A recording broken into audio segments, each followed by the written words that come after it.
esperar se eu sou movimento? Pra que questionar, inventar um tempo? É hora agora, já foi. É hora agora, já foi.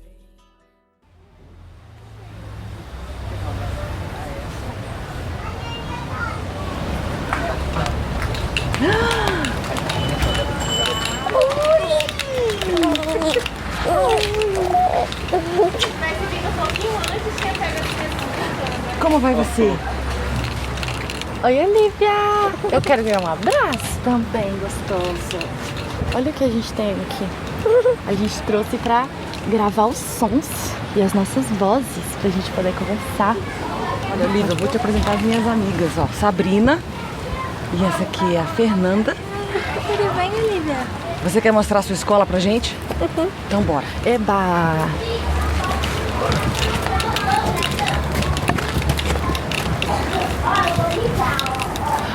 Conta, o que é essa plantinha? É o lucum. Que legal! E dá pra pintar. Você já se pintou de lucum? Que legal, Olivia! O que você gosta mais? Mostra pra gente esse jardim bonito. Tem essa árvore que dá pra escalar. Aqui um pé de acerola.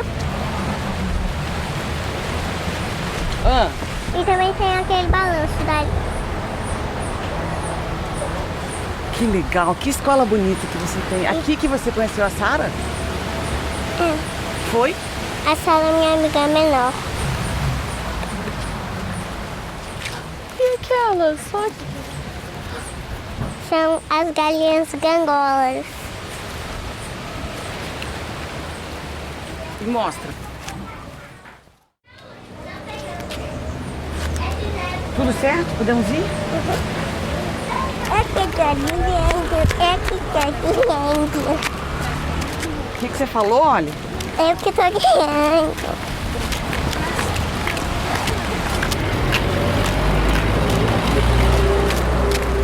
Tá pertinho, né, olha? Tá. A casa da Olivia é essa? A casa da Olivia é essa? Qual é a cor da sua casa?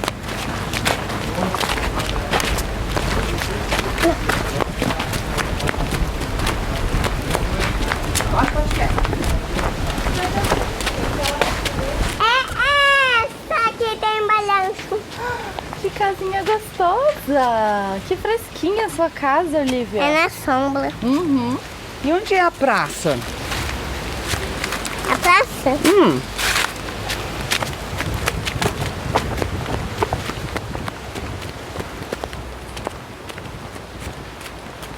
Aqui. Me mostra a sua casa.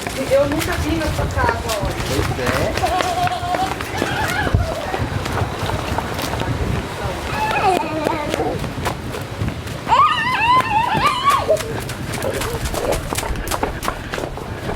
Mas pode chamar elas ali pra conhecer meu quarto? Tá bom.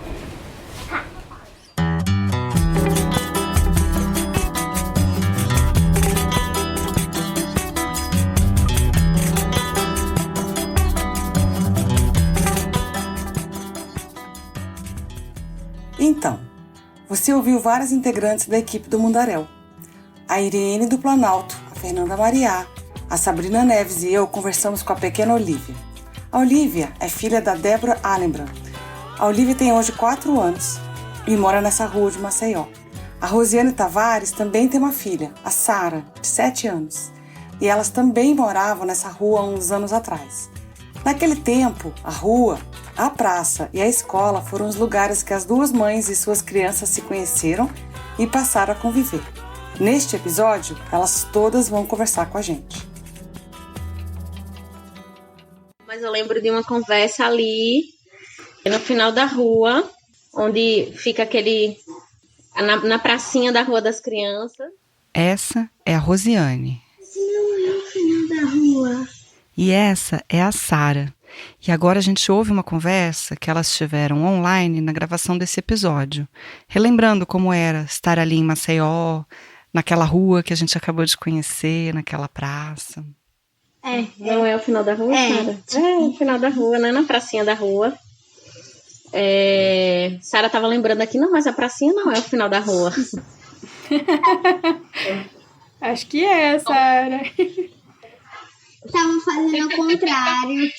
Como se a pracinha fosse o começo, né? Talvez, pode ser também o começo da rua ser a pracinha. Mas a porta de entrada tem que ser o começo. A porta de entrada, pode ser. Então, querida, eu nem sei se você vai lembrar, mas elas me perguntaram como é que eu te conheci, e eu expliquei um pouco também já para as meninas, né, que a gente tem relações familiares, né, pessoais que se cruzam, né, das crianças estudarem na mesma escola, da gente ter morado na mesma rua, né, ter vários amigos em comum. As nossas filhas estarem estudando lá, de já estar, assim, vivendo a comunidade do jardim antes disso. É desse, assim, o primeiro lugar que eu lembro dela. E ela ali, né, entre amigos queridos. E de repente ela brota na Rua das Crianças também. Mas foi ali, foi no jardim. Foi daquela forma, assim, tranquila e serena que ela tem. E a gente foi se conhecendo. Como é que a gente começou a conversar sobre e por que eu acho importante a atuação das doulas para a nossa pesquisa. E aí eu não sei se você vai lembrar, mas quando teve um bazar lá no Jardim, que foi logo depois da tua aprovação no concurso das doulas do SUS, e eu fui atrás de ti para saber como é que estava sendo a experiência. Eu acho que a gente conversou algumas vezes sobre o parto das meninas, né, Débora? Sim. Débora também teve um acompanhamento para o parto, né? E acho que a gente trocou sobre isso, trocou com outras pessoas ali da rua. E eu lembro da gente conversando ali, Débora falando sobre a experiência dela, eu falando sobre a minha experiência. E acho que várias vezes, assim, Rose contava um pouco dessa rotina do trabalho, né? Que a gente convivendo um pouco mais na Rua das Crianças, ela vinha de plantão, às vezes estava exausta, né? Que plantão é uma coisa muito desgastante, né? Acho que tanto física como emocionalmente. E aí eu lembro, às vezes, dela vindo, que ela morava mais pro início da rua, eu morava mais pro final, assim, tipo, eu tinha tomado um banho, tinha acabado de chegar do plantão, sabe? Aí ia brincar um pouco com a Sara, e aí às vezes conversava um pouco sobre o que tinha sido plantão e ia depois dormir, né? Descansar o merecido sono dos justos, né? Acho bem naquele final de tardezinho, né? 6, 7 horas da noite. Naquela saidinha ali antes das crianças dormirem.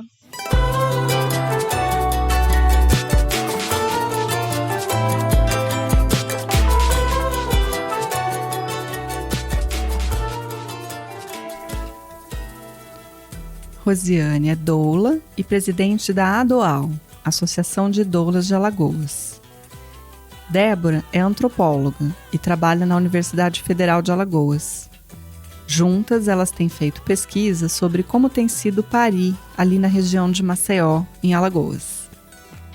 Nesta temporada do Mundaréu, estamos discutindo como a antropologia encontra e dialoga, e até mesmo provoca, várias outras ciências e como o feminismo pode pautar de modo muito interessante o fabrico destas ciências. E nesse episódio vamos pensar sobre as ciências da saúde, como a enfermagem, a administração hospitalar, a medicina e, mais especificamente, a obstetrícia. Dessa vez, parte da gravação foi feita de modo remoto, porque no mês de agosto a Débora estava em Brasília trabalhando com Soraya e Rosiane tinha mudado para o interior de Pernambuco. Mas depois, em outubro, todas nós fomos até Maceió para gravar também. Camila Anselmo, Irene do Planalto e Sabrina Neves, da UNB, acompanharam todas essas gravações. E a Fernanda Mariá, do Mundaréu da Unicamp, acompanhou a gravação em Maceió.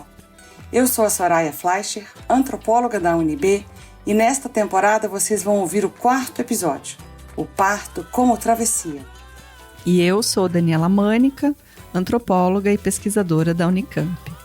E o Mundaréu já começou.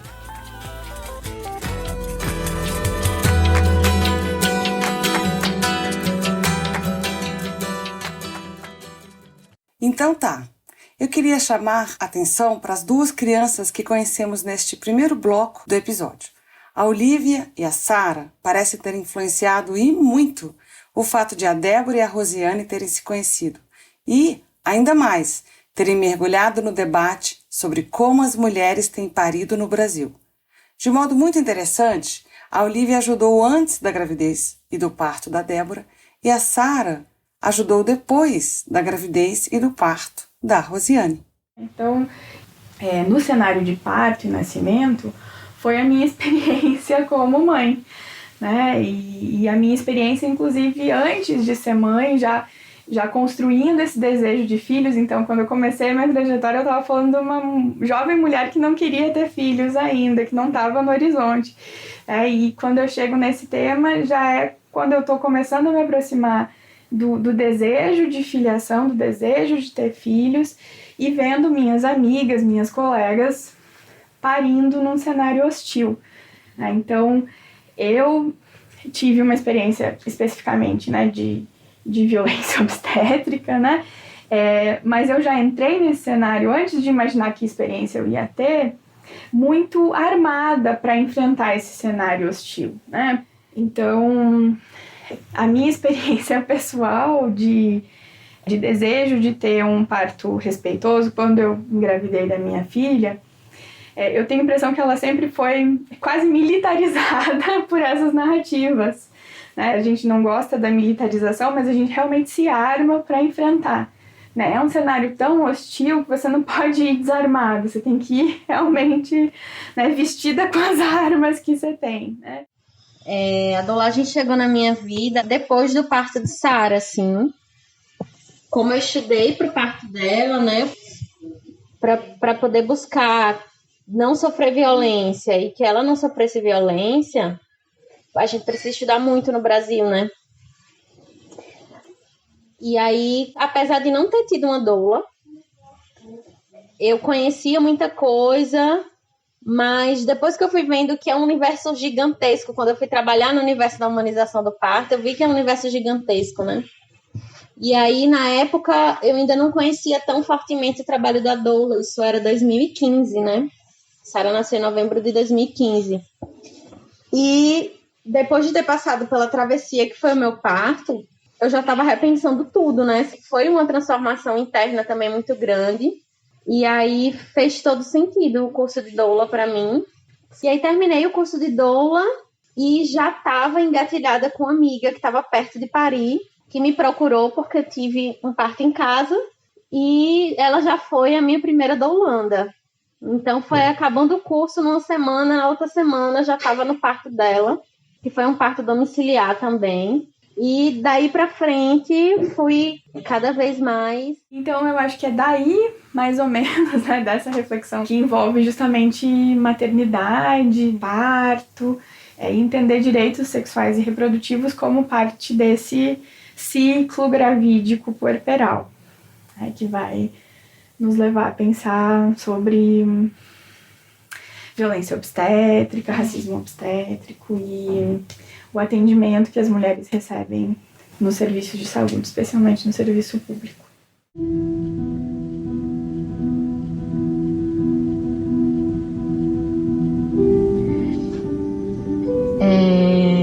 Eu lembro de mulheres que receberam gritos.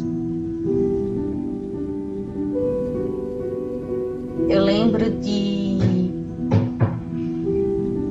lembro de um médico, homem, que fazia toques horrorosos.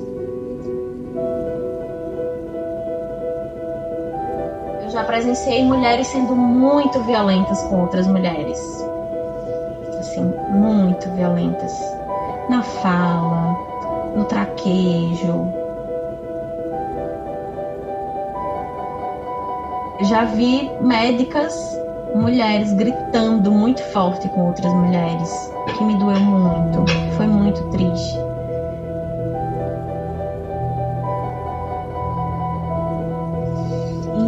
ali eu também presenciei muita coisa, assim, principalmente em termos de privacidade, zero com as mulheres, assim, sabe? De cuidado com a privacidade delas, zero.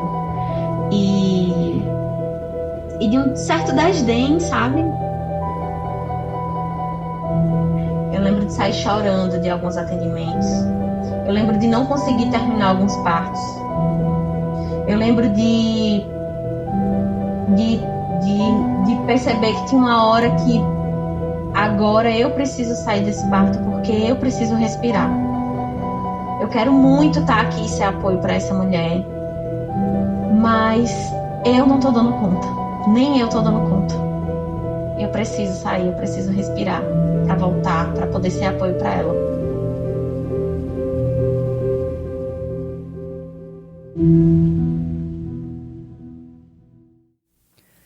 Bom, em 2015, a Rosiane foi se capacitar como doula. Depois, em 2019, foi construído o Hospital da Mulher em Maceió. E no mesmo ano, percebendo esse novo hospital como uma oportunidade, as doulas da ADOAL foram conversar com o governo do estado de Alagoas. Elas foram negociar a presença das doulas lá dentro, não como voluntárias, que é a forma mais comum ao redor do país, mas como profissionais de saúde mesmo, concursadas, contratadas e remuneradas. Junto com a Secretaria de Saúde do Estado, a ADOAL organizou um concurso público no qual 28 doulas se inscreveram. 6 dessas doulas foram aprovadas e uma delas foi a Rosiane. Então, ela foi trabalhar como doula dentro do Hospital da Mulher de Maceió. E a gente pediu para ela descrever o caminho que uma gestante percorre ao chegar nesse hospital.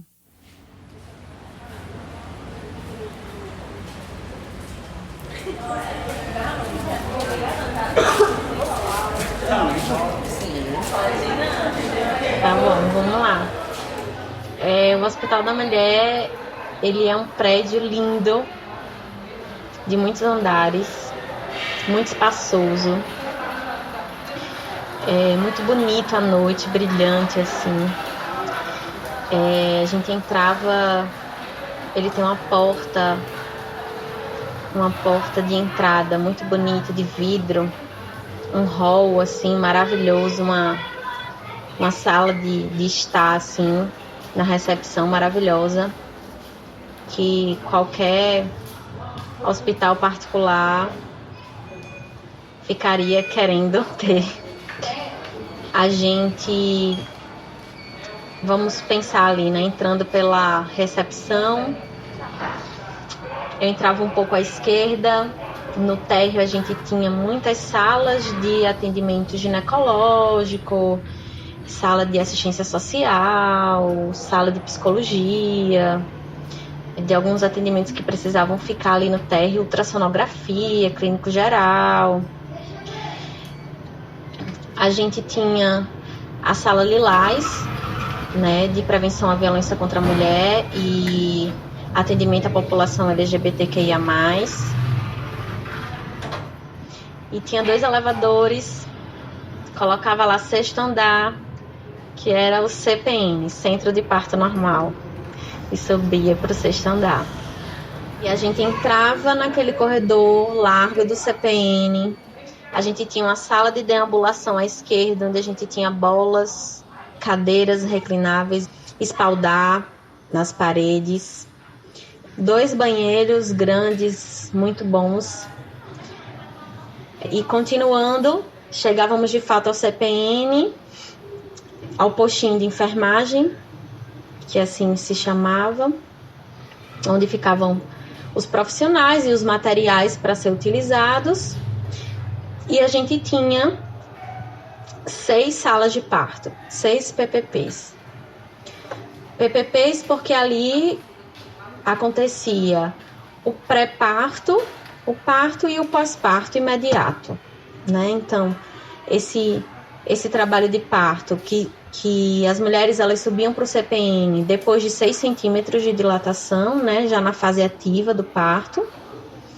Então, elas viviam essa fase ativa do parto lá.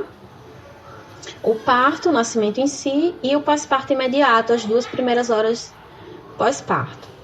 Cada PPP tinha uma cama, aquelas camas hospitalares que você consegue com o controlezinho mexer nelas, né, para que elas subam e desçam, enfim, e a gente podia subir para ficar mais confortável para a mulher, se ela quisesse ficar de 4 apoios, na posição que ela quisesse ficar na cama. A gente perguntou para ela como que é um dia típico de trabalho como doula nesse hospital. Logo depois que ela foi contratada, foi 2019, né, 2020, estourou a pandemia, né, então teve um contexto específico aí que aconteceu na sequência. Um dia típico de trabalho.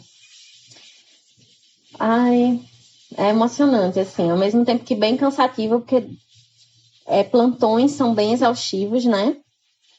São 12 horas seguidas. E durante a pandemia, o atendimento das doulas não parou durante a pandemia, né? No Brasil inteiro parou. Vários hospitais proibiram as doulas de entrarem, né? Foi muito importante. Tenho certeza que foi muito importante nós, essas 6 doulas, atuando durante a pandemia para mulheres no SUS. A gente atuava no baixo risco, mas e também assim, a gente não recebia suspeitas de Covid. Não aquelas suspeitas comprovadas, né? Mas a gente sabia que todo mundo poderia estar potencialmente com Covid. Então, muitas vezes, assim, chegava uma paciente com sintomas gripais, mas já chegava parindo, tinha que parir, tinha que entrar, né? Então, era assim, todo mundo se paramentar e atender. E o quanto que eu me emociono de lembrar, assim, o quanto que a gente não perdeu a afetividade, o quanto que a gente não perdeu em humanização, o quanto que a gente não perdeu em contato até, sabe?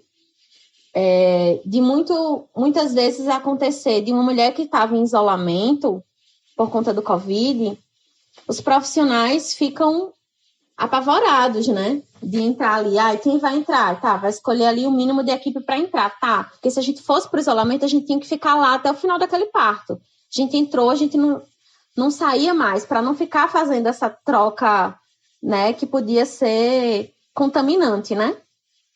Era uma sensação de abandono muito grande.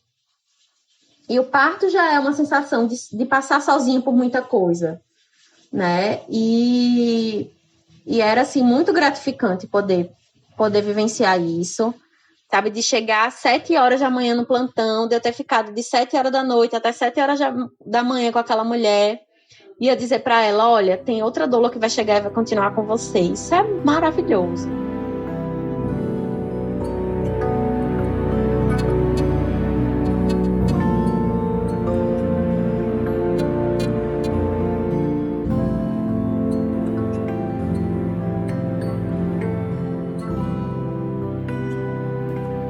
Eu perguntei para Débora por que ter doulas no SUS interessa como um tema para a antropologia. Bom, eu acho que o que mais me inspira em pensar o modelo de cuidado das doulas é uma reflexão de uma pesquisadora dos estudos sociais da ciência, que a gente tem lido bastante, mais recentemente, que é a Ruha Benjamin. E ela fala sobre o quanto a gente está vulnerável, e a gente é vulnerável, estar vulnerável é parte da condição humana, né? E especialmente no contexto de parto, né? Essa vulnerabilidade, ela é algo que a gente precisa aceitar, né? Mas o que a gente precisa para mudar esse modelo de cuidado para que a gente possa ser e estar vulnerável, mas não estar exposta a essas violências, a essas rotinas, a essas práticas, né? Então, ela ela aposta muito, e eu aposto muito com ela também, conhecendo o trabalho, né, da Adoal e de doulas como a Rosiane, né, no quanto esse modelo de cuidado e atenção integral das doulas, ele promove saúde, né? Promove saúde física, mental, emocional, né? E eu acho que é isso que nos falta nessa lógica da saúde como indústria, né? Da saúde como um grande comércio. Acho que o trabalho da doula, ele é um trabalho que ele é muito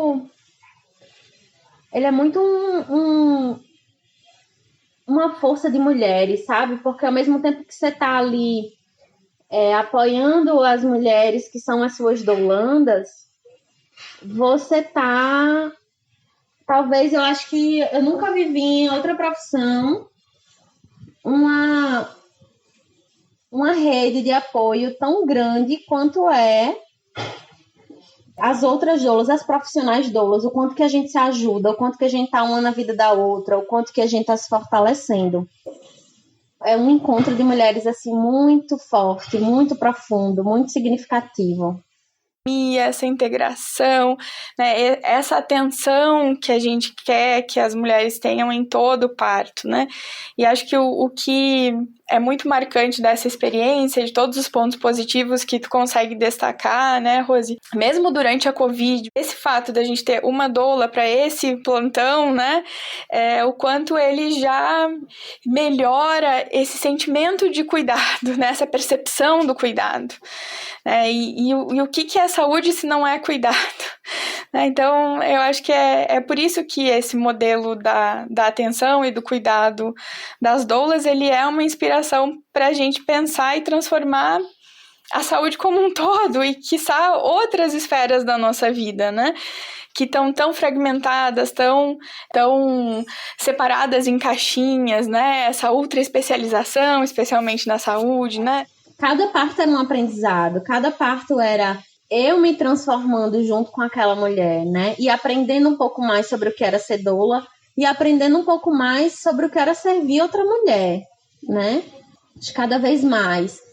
E adentrando num processo de autoconhecimento também, para poder cuidar dessas mulheres. Então, tem uma entrega emocional muito forte da doula, que pede da gente estar na terapia, que pede da gente estar buscando, estar se melhorando o tempo inteiro, que pede da gente estar se atualizando tanto sobre obstetrícia, quanto sobre feminismo, quanto sobre políticas para mulheres. Então, foi um amadurecimento e sempre ao lado dessas mulheres, né? Essas mulheres todas amadurecendo juntas lá em Maceió. E também perguntei para a Rosiane como é que ela vê a profissão da doula hoje. Hoje eu tenho a dimensão do que é ser doula e do que é viver isso com essas mulheres, né? Dessa troca tão profunda, que talvez seja muito difícil se ter em outras profissões. E, ao mesmo tempo, do mato que estava ali na frente, que a gente tinha que desbravar e que sair abrindo o matagal para que essa profissão fosse cada vez mais conhecida, fosse cada vez mais reconhecida como profissão, né? Porque é muito comum, até no meio da humanização, a doula ser vista como a café com leite, né? Da história, no sentido de... todo mundo diz o que a doula vai fazer, e aí começou um movimento de empoderamento das próprias doulas, de que, peraí, não são os outros profissionais de humanização que vão dizer quem é a doula.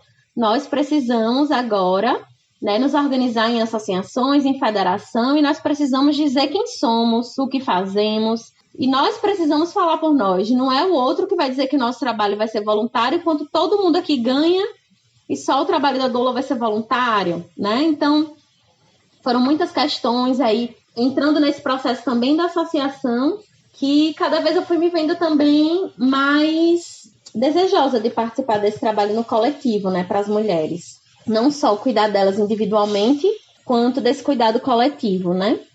Ai, Deb, eu gostaria de saber, assim, como é que você vê a profissão da doula hoje? Sim, querida, legal tu perguntar sobre antropologia, que eu tenho a sensação que as doulas e as antropólogas têm muito em comum. Acho que nós somos um pouco café com leite da saúde, não é? É que as pessoas sabem que a gente tá ali, mas não tem certeza exatamente por quê. Né? Eu lembro muito bem quando a gente apresentou a pesquisa na CIES, né? Que é esse centro de integração, né, ensino e saúde, e serviço, ensino, saúde, né, ela olhou pra gente com muita desconfiança. O que vocês, antropólogas, sabem de educação em saúde?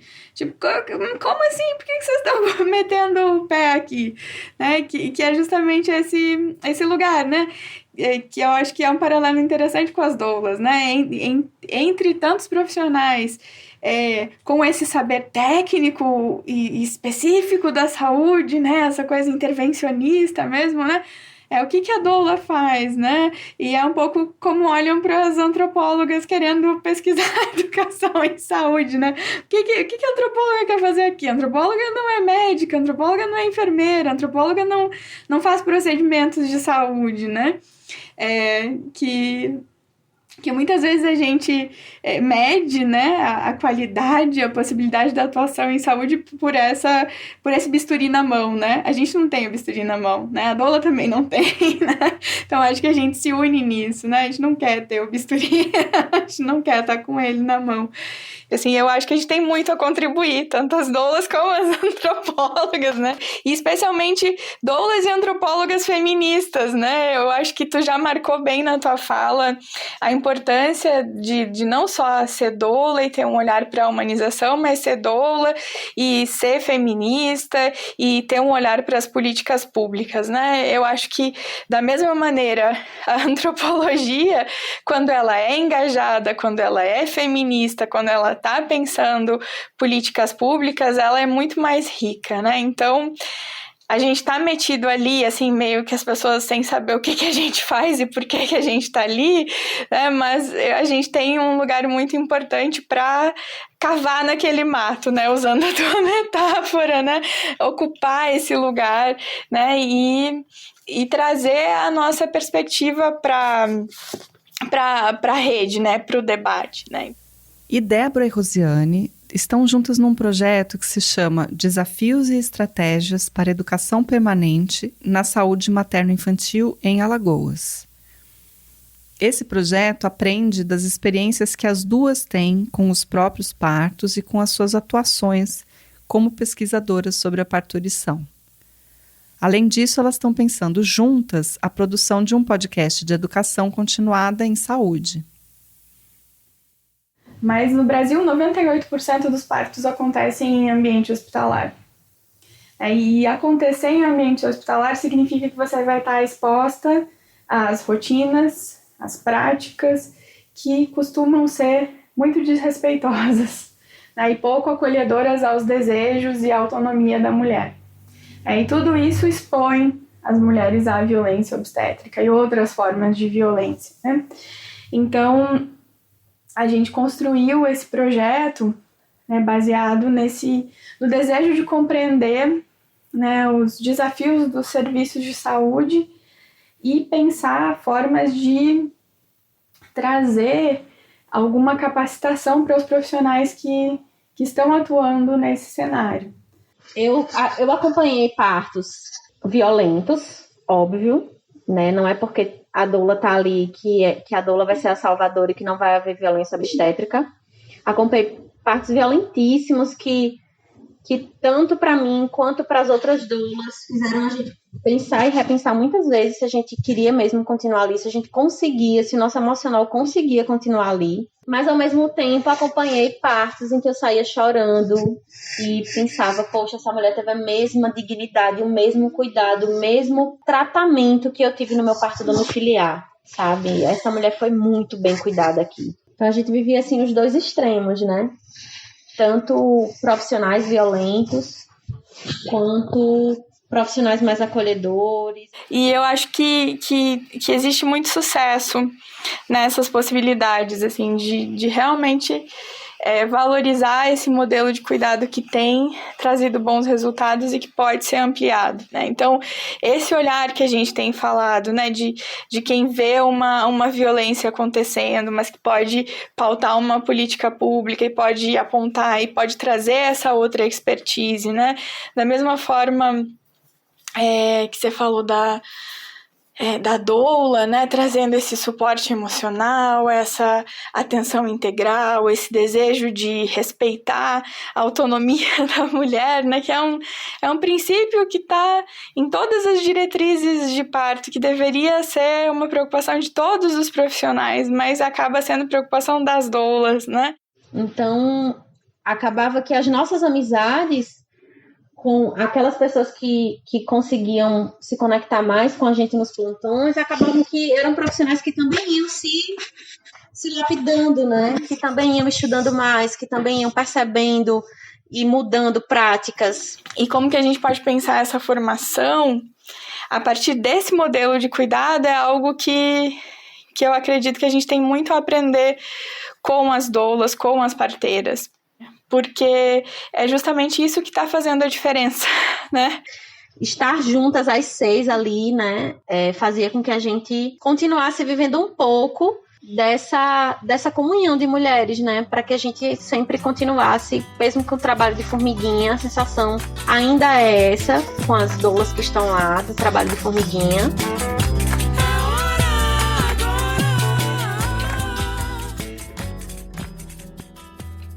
Sabe, Dani, eu fiquei muito impressionada com a ADOAL. A associação tem sido um ator muito importante na profissionalização das doulas. É uma das poucas experiências que a gente tem no Brasil de doulas sendo profissionais concursadas, contratadas e efetivas do serviço de saúde. É um super exemplo para o país como um todo. E com uma presença oficial de mais profissionais da saúde na cena do parto, que é super importante. A Débora lembrou como não apenas essas profissionais da saúde, mas também das ciências humanas, como a antropologia, podem contribuir nesse cenário de hospital, trazendo avaliações e resultados de pesquisa ligados aos serviços, a gestão do hospital, a avaliação das pessoas com relação a esses serviços. Então tem uma contribuição que pode ser trazida.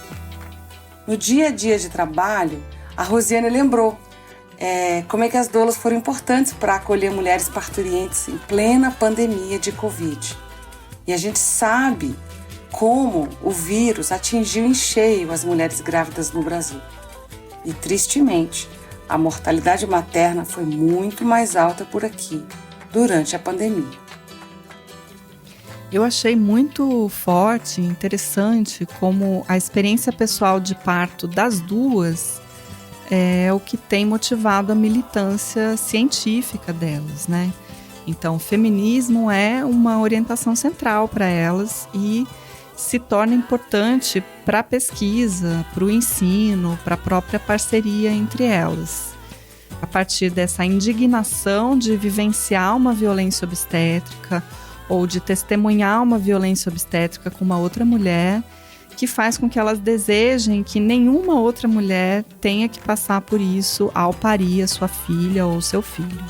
Sim, e as doulas não acompanham apenas o parto, mas há também doulas de transição de gênero, do processo de morrer e tal. Foi muito inspirador conversar com a Rosiane e a Débora e também com as suas filhotas, a Sara e a Olivia. Agradecemos a todas elas pela disponibilidade de gravar em tantos momentos e tantos lugares. E também ao Felipe Maureira, esposo da Débora, que nos acompanhou na gravação com a Olivia, enquanto a Débora estava super mobilizada como coordenação geral do 10º Simpósio Nacional de Ciência, Tecnologia e Sociedade, que aconteceu naquela mesma semana em Maceió. Somos gratas a Camila Anselmo, Clarissa Resch, Fernanda Mariá, Irene do Planalto e Sabrina Neves, todas do Mundaréu. Mais informações sobre as autoras mencionadas nesse episódio você encontra na página mundarel.labjor.unicamp.br. A música dessa temporada é Já Foi, da cantora Janine Matias. E toda a edição e a produção musical é do Nicolas Martins. da nossa equipe da Unicamp. Bom, aqui no finalzinho eu vou deixar uma dica. Nesse mês de novembro, o Ramon Reis, que é um colega muito querido, antropólogo lá do Pará, está lançando uma nova temporada do Compósitas. Esse é um podcast para falar de ciência na Amazônia, enfatizando questões sobre cidadania, identidade, diferença e diversidade. A nova temporada foi feita por alunos e alunas do Ensino Médio Técnico Integrado do IFPA, no Instituto Federal do Pará. E você pode encontrar os episódios na radioquericquere.wordpress.com. Quericquere com K. O Mundaréu integra a Rádio Quericquere de podcasts de antropologia e recebe o apoio da FAPESP, da Unicamp, da FAPDF, do CNPq e da UNB. A gente se ouve no próximo episódio, sempre na primeira semana do mês. Até lá!